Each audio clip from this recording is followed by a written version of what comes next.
मुद्दा देख रहे हैं आप, मैं हूं आपके साथ नेहा दुबे। आज हम बात करेंगे रूस और यूक्रेन की। दरअसल आज बात होगी, फिर से भड़क उठी है रूस यूक्रेन की जंग की और इस युद्ध में फंसे अमेरिका के प्लान बी की भी। रूस यूक्रेन के बीच चल रहा युद्ध थमने के बजाय और तेजी के साथ बढ़ता हुआ दिखाई दे रहा है। क्रीमिया में ब्रिज पर हमले के बाद पुतिन का पारा 7वें आसमान पर है, जिसके बाद अब परमाणु हमला होने की आशंका जताई जा रही है। यूक्रेन की जमीन पर पुतिन के गुस्से और बदले का बेहिसाब बारूद बरस रहा है। ऐसे में यूक्रेन मदद के लिए अमेरिका समेत तमाम यूरोपीय देशों से गुहार लगा रहा है। इसी बीच रूस यूक्रेन युद्ध को लेकर अमेरिका की तरफ से बड़ा बयान आया है। अमेरिका ने साफ किया है कि वो रूस के साथ किसी भी तरह का संघर्ष नहीं चाहता है। अमेरिका की तरफ से जारी बयान में कहा गया है कि यूक्रेन में अमेरिका अपने सैनिक नहीं भेजेगा। व्हाइट हाउस के राष्ट्रीय सुरक्षा काउंसिल के प्रवक्ता जॉन किर्बी ने कहा है कि अमेरिका रूस से सीधी भिड़ंत नहीं चाहता है। अमेरिका का रूस को लेकर जो नया रुख सामने आया है, उसके पीछे भी परमाणु हथियारों के इस्तेमाल का खतरा बताया जा रहा है। अमेरिका और खुद राष्ट्रपति बाइडेन कई बार परमाणु हमले के खतरे के बारे में जिक्र कर चुके हैं। हाल ही में बाइडेन ने कहा था कि दुनिया पर परमाणु हमले का खतरा मंडरा रहा है। उन्होंने इस दौरान कहा कि पुतिन को वो अच्छी तरह से जानते हैं और पुतिन मजाक नहीं कर रहे हैं। बाइडेन पुतिन की परमाणु हमले की धमकी को गंभीरता से ले रहे हैं और ऐसे में इस हमले से निपटने के लिए प्लान बी भी तैयार किया जा रहा है। आपको बता दें कि बाइडेन इस रणनीति पर काम कर रहे हैं कि अगर सचमुच रूस ने यूक्रेन पर हमला कर दिया तो इस हालात से कैसे निपटा जाएगा। इसके लिए वो अपने आला सैन्य अधिकारियों के साथ बैठक कर रहे हैं और दुनिया के देशों से विशेष सावधानी बरतने की अपील कर रहे हैं। ऐसे में सवाल यही है कि अगर इसी तरह से रूस यूक्रेन युद्ध खतरनाक मोड़ पर पहुंचता रहा तो परमाणु हमले की स्थिति से दुनिया कैसे निपटेगी।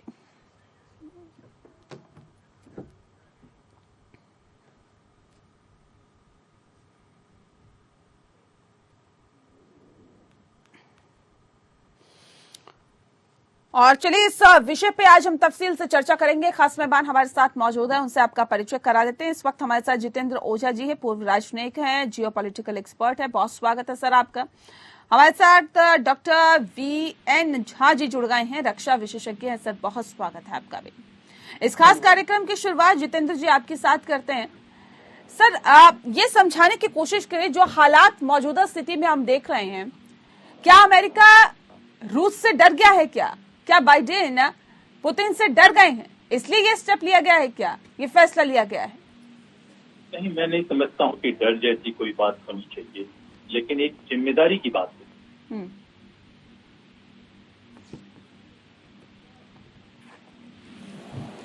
इनकी आवाज कट रही है। जितेंद्र जी आपकी आवाज हम तक नहीं पहुंच पा रही है।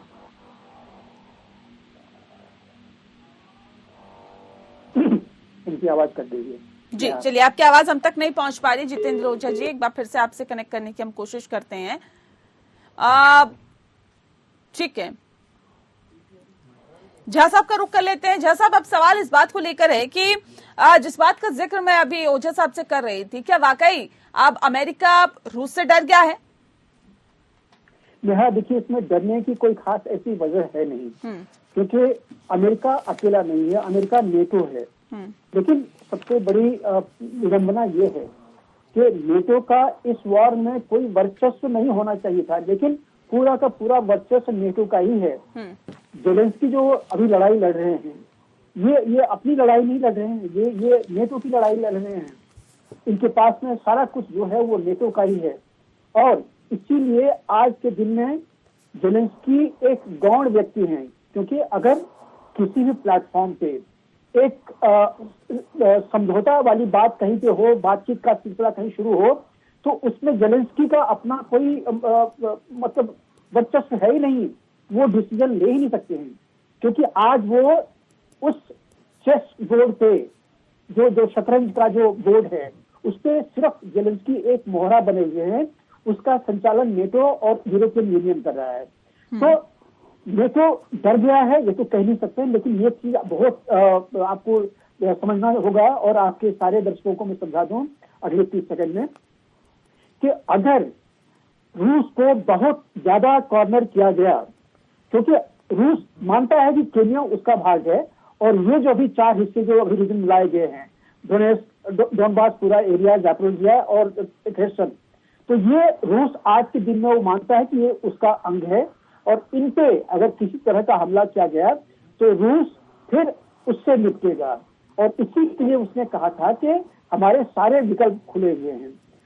अब यहाँ पे कहीं न कहीं मुझे हल्की सी दूर में एक न्यूक्लियर खतरे की आहट सुनाई दे रही है। मैं अकेला इसमें नहीं हूँ, अधिक से अधिक जो डिफेंस जो एक्सपर्ट और एनालिस्ट होंगे वो आपको बताएंगे कि कहीं न कहीं दूर से ही सही एक संभावना दिख रही है, और अगर यूक्रेन पे, कीव पे न्यूक्लियर हमला हुआ तो सिर्फ और सिर्फ कीव मरेगा, सिर्फ और सिर्फ यूक्रेनी मरेंगे। इसमें नेटो जो है वो अपना वर्चस्व बनाए रखेगा, क्योंकि नेटो कभी भी इसमें इन्वॉल्व नहीं होना चाहेगा कि वो न्यूक्लियर वॉर में इन्वॉल्व हो जाए। और खुदा ने खास्ता अगर एक भी बम अगर वॉशिंगटन पे गिर गया, लिथुआनिया है वहां पे, इस्टोनिया है वहां पे, ये तो सारे के सारे देश खत्म ही हो जाएंगे, छोटे छोटे देश।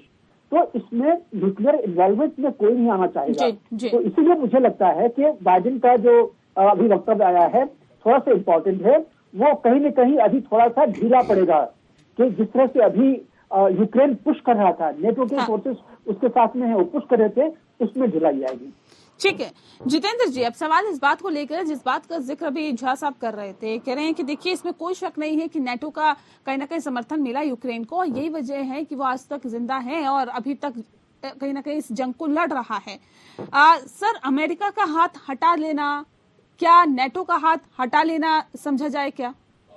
नहीं, ऐसा नहीं है। जैसे पिछले दफे मैं कह रहा था कि ये थोड़ी बहुत जिम्मेदारी भरा जो है बयान आया है, क्योंकि दोनों की पोजीशन बड़े इररिकंसाइलेबल है, और इसके हमें गहराई में जाना होगा। देखिए, जब सोवियत रशिया टूटता है तो बहुत बड़ा एथनिक रशियन पॉपुलेशन था जो इन तमाम देशों में है, और जिन देशों पे, जिन पार्ट्स पे अभी कब्जा किया है रशिया ने, वहां पे सारी जगह रशियन लोगों की मेजोरिटी है।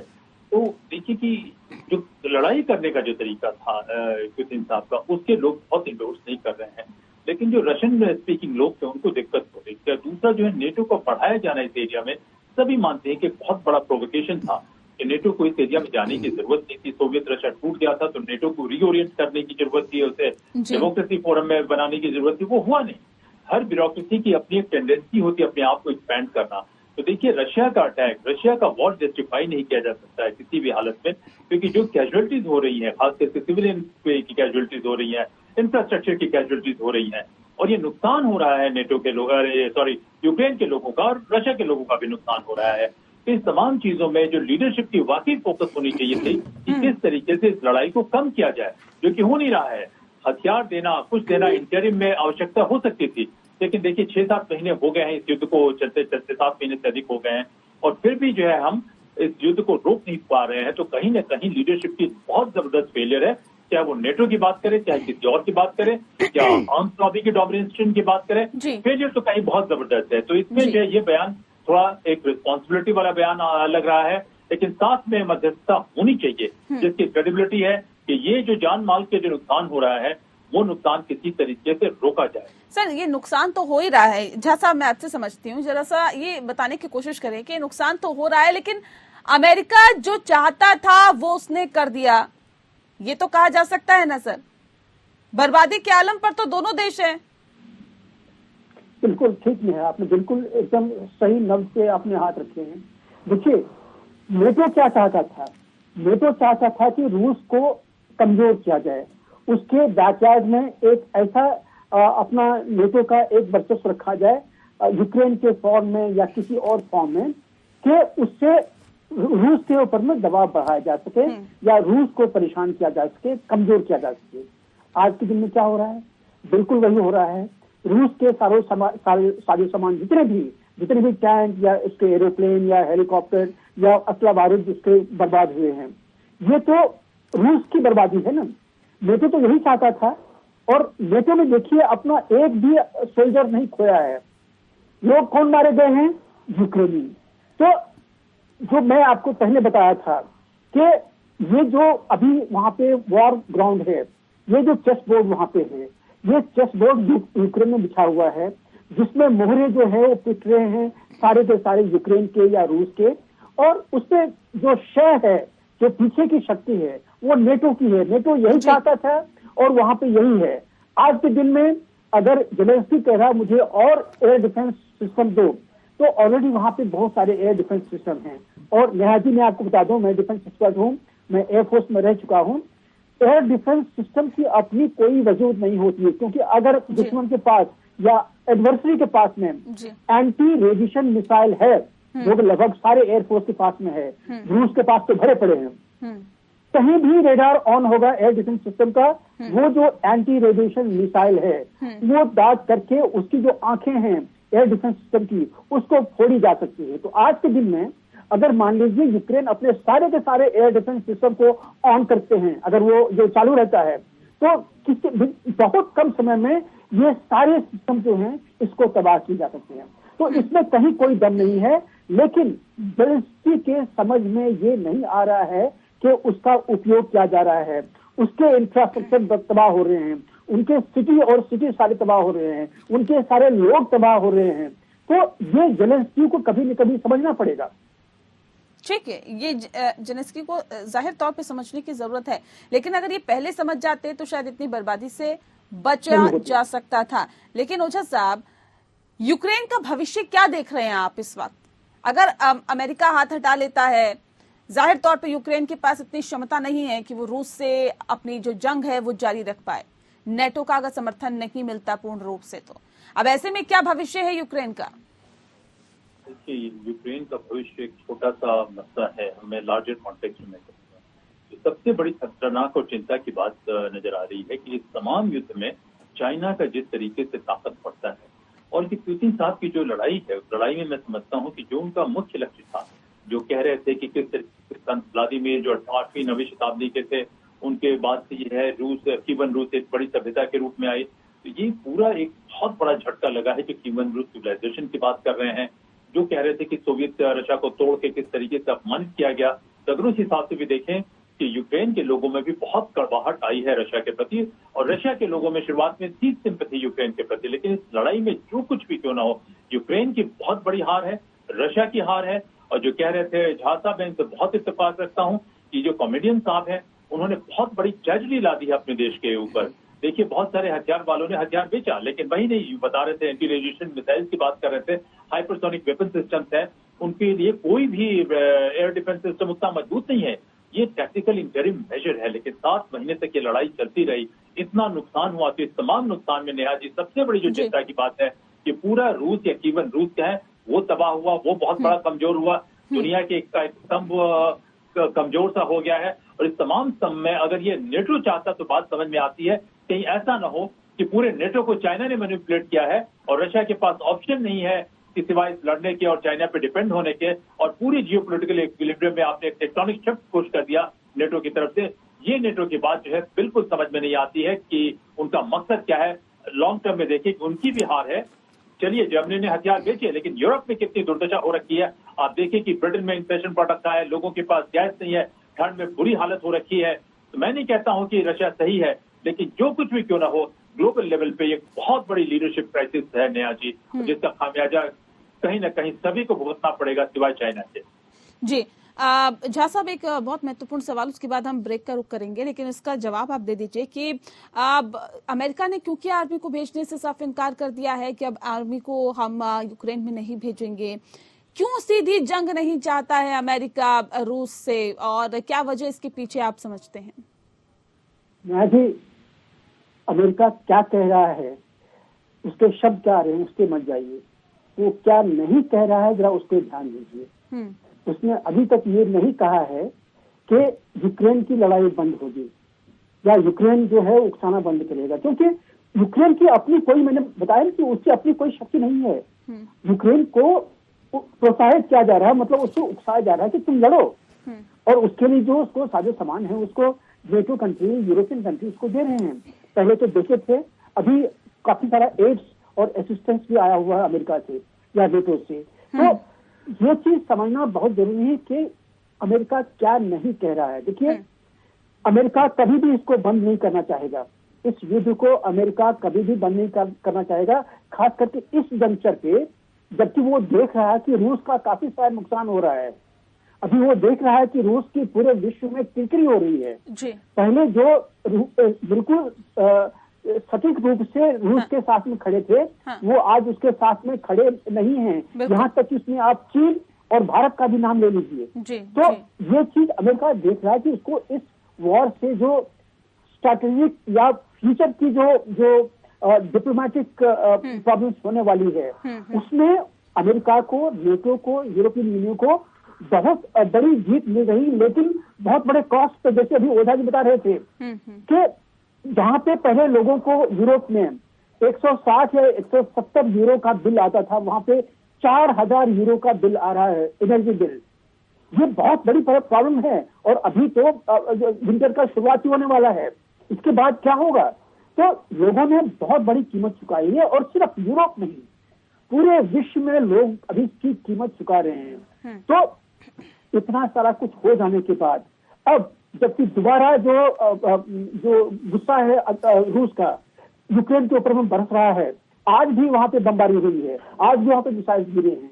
तो ये सब जब हो रहा है तो अमेरिका छोड़ेगा नहीं इसको। यहाँ पे वो कह कुछ और रहा है, लेकिन कर कुछ और रहा है। वो कह रहा है कि हम ये चीज नहीं देंगे, और आज के दिन में निहायत ही लोग इसकी बात नहीं कर रहे हैं। मैं आपको बता रहा हूँ, जो हमारे सोर्सेज के, डिफेंस के सोर्सेज से खबर आई हुई है कि लगभग 1000 नेटो सुपरवाइजर, सीनियर सुपरवाइजर्स, वो अभी यूक्रेन में लड़ा रहे हैं, वो वॉर प्लानिंग कर रहे हैं। वो सारे निर्देश दे रहे हैं यूक्रेनी और उनके जो हार्ड मर्सनरीज हैं, उनको दिशा निर्देश दे रहे हैं कि कहाँ अटैक करना है, कहाँ अटैक नहीं करना है, किस चीज से बचना है। तो यानी कि सर, ये जो हालात है और जो आप बता रहे हैं, इसके जरिए तो यही कहा जा सकता है कि देखिए, ये जंग अभी थमती हुई नजर नहीं आ रही है। असल सवाल इस बात को लेकर भी है सर, क्योंकि रूस की परमाणु बम को लेकर कही गई बात चेतावनी के तौर पर समझी जाए या फिर धमकी?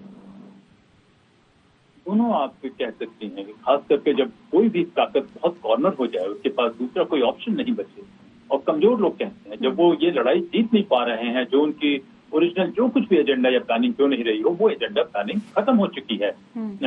वो तो सेटबैक मिल चुका है पुतिन साहब को, और उनका यही आरोप है कि पश्चिम जो है जबरदस्ती इस एरिया में आके वो हस्तक्षेप कर रहा है, और जैसे झा साहब कह रहे हैं कि उसका एकमात्र मकसद है किसी तरीके से रशिया को ह्यूमिलिएट करना। जो पूरी लड़ाई का वजह क्या था, पुतिन साहब की जो प्रोवोकेशन थी, दो बातें उन्होंने कही। पहले तो वो अपने पुरानी ग्लोरी की बात कर रहे थे, कह रहे थे कि दोनों लोग एक ही हैं, और दूसरी प्रोवोकेशन था कि जिस तरीके से ज़ेलेंस्की जो है एक नेटो के लिए बेस बना रहे थे और नेटो को में जाने की कोशिश कर रहे थे, और उनका ये था कि आप यहाँ आके हमारी सिक्योरिटी को जो है आप खतरा दे रहे हैं, और यही कीव की रिजीम है जो उसमें है। तो ये प्रॉक्सी वॉर एक तरीके से कहा जा रहा है कि एक प्रॉक्सी वॉर जो है नेटो की तरफ से हुआ, और इस प्रॉक्सी वॉर में डोमिनेंट एजेंडा जो सिक्योरिटी कंसल्टेंट एक है, मिलिट्री इंडस्ट्रियल कॉम्प्लेक्स जिसकी बात की जाती है, हथियार बेचने वालों की बात की जाती है, उनका एजेंडा बिल्कुल रहा। अगर वो बूम होता है तो पता नहीं कितना बूम जो है वॉर के बाद वो जाएगा इनके पास, अमेरिका के पास या नेटो कंट्रीज के पास, अभी वो मुश्किल लग रहा है। लेकिन हाँ, उनके मिलिट्री इंडस्ट्रियल कॉम्प्लेक्स वगैरह ने इसको मैनिपुलेट करने की या इससे प्रॉफिटियर करने की कोशिश की है, क्योंकि इसका खर्चा जो है पता नहीं आने वाले कितने सालों तक यूक्रेनियन को देना पड़ेगा, ये हम नहीं जानते। यहाँ तक कि द्वितीय विश्व युद्ध के कुछ खर्चे नेहा जी उसके खत्म होने के 60 साल बाद तक लोगों को देने पड़ते हैं। तो जो कुछ भी आ रहा है पश्चिम से, उसका कहीं ना कहीं किसी न किसी रूप में खर्चा किसी न किसी को देना पड़ेगा। तो इस तमाम चीज में जो धमकी की बात कर रहे हैं, जैसे आपने कहा कि अगर न्यूक्लियर हथियार है तो पहले ही खतरा है। कोई न्यूक्लियर हथियार वाला देश अगर वो लड़ाई में गया, दूसरा खतरा होता है, दूसरा एक पॉइंट बनता है। अब उसको सेटबैक मिल रहा है, वो स्टेलमेट पे जा रहा है, वो कहीं ना कहीं शिकस्त खा रहा है अपनी लार्जेस्ट स्ट्रेटेजी में, प्रोवोकेशन हो रहे हैं, तो ये खतरा थोड़ा बढ़ जाता है। हम कहें कि न्यूक्लियर वॉर जो है बात करते हैं, उतना आसान नहीं है कि न्यूक्लियर वॉर के कॉन्सिक्वेंसेज जापान में जो हुए उसके कॉन्सिक्वेंसेज आज तक हैं कि पूरे जनरेशन की जनरेशन तबाह हो गई, और वो होता है तो क्या होगा इसे पता नहीं है कि इसके टोटल नेट आउटपुट क्या हो सकता है या आउटकम क्या हो सकता है। तो इसे हमें गंभीरता से लेना चाहिए, क्योंकि जैसा झा साहब ने कहा ये जो पश्चिम की डेमोक्रेसी का, खास करके उनके भीतर के इंटरनल कॉन्ट्रडिक्शन की भी बात समझ में आती है कि उनका एक तबका है जो किसी न किसी तरीके से इस लड़ाई को पुश करना चाहता है, उसमें उसका फायदा है, लेकिन उसको ये ध्यान नहीं आ रहा है कि उस लड़ाई को पुश करने से उसके ही लोगों को नुकसान हो रहा है। जो फूड क्राइसिस आई है, जो दुनिया के तमाम देशों को नुकसान हो रहा है, तो देखिए इस लड़ाई में रूस भी शिकस्त खाया है बहुत हद तक। जीत भी जाता है तो जीत भी उसके हार के आसपास की ही रहेगी। जो यूक्रेन का जो सवाल है उसे बहुत परेशानी हो रही है। वेस्ट की मीडिया कुछ भी दिखाने की कोशिश क्यों न करे कि उनको वहां विजय मिल रहा है, दूसरी जगह विजय मिल रहा है और बहुत बहुत अच्छा कर रहे हैं, इस तमाम के बावजूद जो नुकसान हो रहा है यूक्रेन के लोगों का, वो नुकसान खत्म नहीं होने वाला है। और उसके बाद जो कर्जे उनके ऊपर आएंगे, जो हथियार उन्होंने लिए हैं, उससे आने वाली उनकी नस्लें जो है रोती रहेंगी पता नहीं कितने दशकों तक। और पूरी दुनिया जो है जो फूड क्राइसिस और एनर्जी क्राइसिस के चक्कर में आ चुकी है, उसका जो नुकसान हो रहा है वो भी हम लोग कैलकुलेट नहीं कर पा रहे हैं। तो देखिए इस स्थिति में रूस के धमकी को गंभीरता से लेना चाहिए, डरना नहीं चाहिए, लेकिन हस्तक्षेप होना चाहिए इस युद्ध को रोकने के लिए, न कि सिर्फ उसमें नए हथियार देने के लिए और मिलिट्री इंडस्ट्रियल कॉम्प्लेक्स के एजेंडा को प्रमोट करने के लिए या जियोपॉलिटिकल गेम्स के लिए, उसका नहीं होना चाहिए। यही हमारी एक्सपेक्टेशन है हिंदुस्तानी होने के नाते। नेहा जी ठीक है। झा साहब, क्योंकि इस रूस की धमकी को गंभीरता से लेना चाहिए, क्या यही गंभीरता अमेरिका भी दिखा रहा है क्या? हाल ही में बाइडेन ने कहा था कि दुनिया पर परमाणु हमले का खतरा मंडरा रहा है। उन्होंने इस दौरान पुतिन को भी ये कहा कि वो अच्छी तरह से जानते हैं पुतिन को और पुतिन मजाक नहीं कर रहे हैं, वो ऐसा स्टेप ले सकते हैं। तो ऐसे में क्या ये माना जाए कि जिस बात का जिक्र अभी ओझा साहब कर रहे थे, इतनी गंभीरता अमेरिका भी दिखा रहा है, या फिर वही बात जिसका जिक्र आपने थोड़ी देर पहले किया कि अमेरिका करता कुछ है और कहता कुछ है? जी नेहा जी, देखिए अभी इसमें होने क्या वाला है कि अभी पीस टॉक्स मुझे कहीं पे होराइजन में अभी तक इसकी आहट सुनाई नहीं पड़ रही है। हालांकि अगर ये जो हाल के जो अटैक्स हुए, मिसाइल अटैक्स हुए हैं, इसका अगर एनालाइज करे यूक्रेन, क्योंकि यूक्रेन तो अपने कुछ कर ही नहीं रहा है, अगर वो करने की कोशिश करे।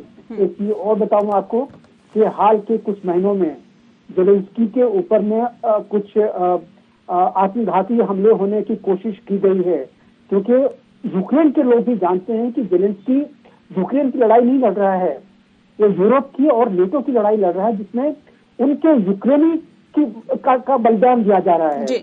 और सिर्फ आदमी नहीं, देखिए यूक्रेनी औरतें जो कहीं बाहर में हैं, उनका शोषण हो रहा है। ये काफी बार आई हुई मीडिया में, जो यूक्रेनी बाहर गए हुए उनका सब कुछ दांव पे लगा हुआ है, वो अंदर आने से, वापस आने से कहीं न कहीं वो घबरा रहे हैं। और आज के दिन में जब ये कीव पे ये सारी चीजें चल रही हैं, तो अभी और भी वो शायद वो लोग वहीं पे रहेंगे। अकेले लगभग जर्मनी में लगभग 10 लाख यूक्रेनी वहां पे हैं। तो इस तरह की जो प्रॉब्लम्स जो यूक्रेन झेल रहा है, यूक्रेन को समझना पड़ेगा, क्योंकि अब यूक्रेन को यहाँ पे सत्ता जो उसकी मौजूद है, जेलेंस्की है, वो नहीं समझने वाला है। उसके समझ के ये सब चीजें परे हैं। या तो वहां पे एक ऑल्टरनेटिव लीडरशिप का वहां पे शुरुआत हो और फिर वो कहीं न कहीं एक जो बातचीत का दौर है वो शुरू कराए। इसको यूक्रेन डायरेक्टली तो नहीं रोक सकता है।